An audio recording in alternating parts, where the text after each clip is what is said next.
Hi, everyone, and welcome. We're going to talk about the future today in English, Okay. and we're going to focus on one really common and important way to talk about it. Sounds good. And it uses these two words, going to. Hmm.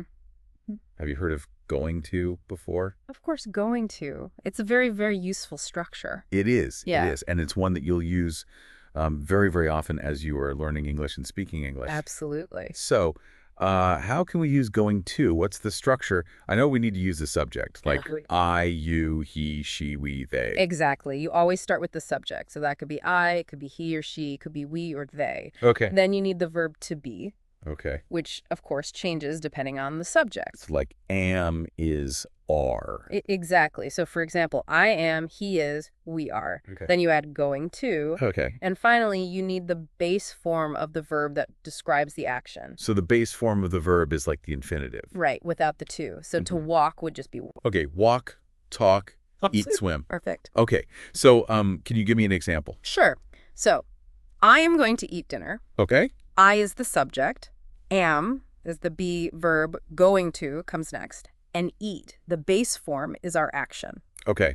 That's really clear. Okay. Now, I read that we can use going to talk about plans Yes. and also to talk about predictions. Mm-hmm. So what's the difference between those?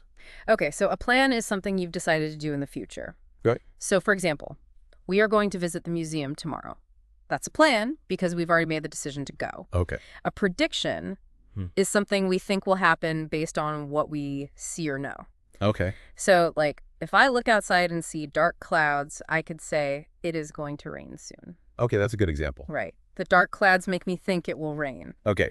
So we use present information to make a guess about the future. Exactly. So can I say something like, I am going to win the lottery? Is that a prediction?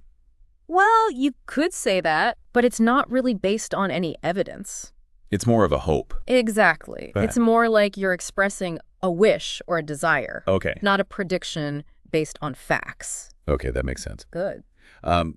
So how about questions and negative sentences? How can we use those with going to?